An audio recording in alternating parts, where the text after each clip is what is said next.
All right, let's dive right in. We're going to talk about something really powerful today, something that for some of you might feel incredibly familiar. It's this intense connection to other people that can feel like both a superpower and a huge weight. Let's just start with a couple of questions and see if any of this resonates with you. I mean, really think about it. You see someone trip on the sidewalk and you physically wince, maybe even feel a little ghost pain in your own ankle. Or you're watching a movie and the hero gets hit and you flinched like it was you. Does that sound like you? And hey, it's not just physical stuff, right? What about emotionally?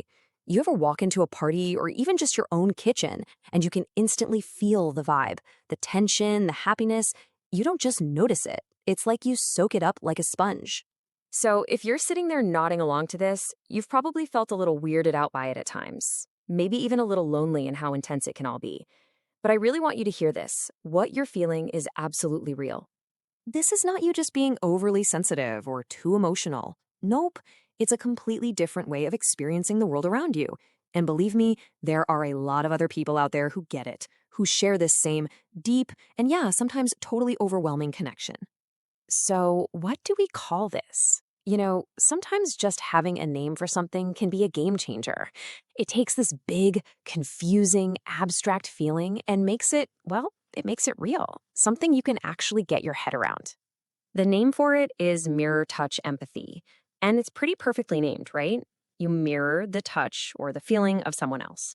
It's the huge difference between saying, "Oh, I see you're sad," and actually feeling a shadow of that sadness in your own chest. This isn't your imagination working overtime. It's a real physical sensation. Okay, so you're probably thinking, wait, how is that even possible? Well, the answer isn't some kind of magic. It's actually biology. It all comes down to this really cool wiring system that we all have in our brains. This quote just nails it, doesn't it? For people with mirror touch empathy, it's like that social emotional dial in your brain isn't just on, it's cranked all the way up to 11. And there's a biological reason for that. So let me introduce you to the stars of the show, mirror neurons. You can think of these little guys as the empathy engine of your brain. They're the brain cells that fire when you, say, reach for a cup of coffee. But, and this is the wild part, they also fire when you just watch someone else reach for that same cup. They're basically how we learn, how we imitate, and how we connect with each other. The whole process is this lightning fast chain reaction. First, you see something. Second, bam, your mirror neurons fire up in response. And third, before you've even had a chance to think about it, you are actually experiencing some version of that sensation yourself. So if there's one thing to really get here, it's this. Your brain isn't just a passive camera that sees the world. It's an active simulator. And for some of us, that simulation is so vivid, so high def, that the line between I saw that and I felt that just kind of melts away. But as cool as all this science is, it brings us right back to the human experience. If your brain is constantly running these simulations of everyone around you, what's the cost? Because this constant connection can get really, really heavy. And this is a super important distinction to make. Typical empathy is about understanding. It's seeing someone as sad and thinking, I get it, that must be tough. Mirror touch empathy is about absorbing. It's a full body experience. It's the difference between reading a book about swimming and actually getting thrown into the deep end of the pool. And all this constant absorbing leads to something called empathic load. It's basically the total weight of not just your own emotions, but all the emotions you've soaked up from everyone else all day long. I love this metaphor because it's so true.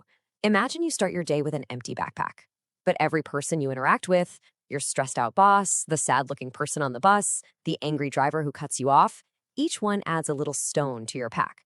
By the end of the day, that backpack is unbelievably heavy. And carrying that heavy backpack around all day, well, the effects are exactly what you'd expect. You get emotionally drained, sure, but you also get physically tired. Crowds can feel like a total sensory assault. And maybe the most confusing part, you start to have trouble telling your own feelings apart from everyone else's. It's like, wait, am I upset? Or did I just absorb that from my coworker? So when you step back and look at the whole picture, it becomes so clear that this is a complicated thing. Mirror touch empathy really is a double-edged sword. On the one hand, it's an incredible gift. It gives you this capacity for connection and understanding that most people can only dream of. But on the other hand, there's the burden. There's this constant risk of burnout. of just getting completely exhausted by it all. The two sides, they really go hand in hand. And that's exactly why understanding all this is so important. When you can put a name to it, when you see the science behind it, and you can acknowledge the burden of it, that's when you can start to really appreciate the power of the gift, while also, learning how to manage the price you pay for it. So I'll leave you with this to think about. If you're someone who feels the world this intensely, the real challenge isn't learning how to feel less. It's learning how to feel everything without completely losing yourself in it. How do you build a fence when your brain is literally designed to open the gate? Thanks for digging into this with us.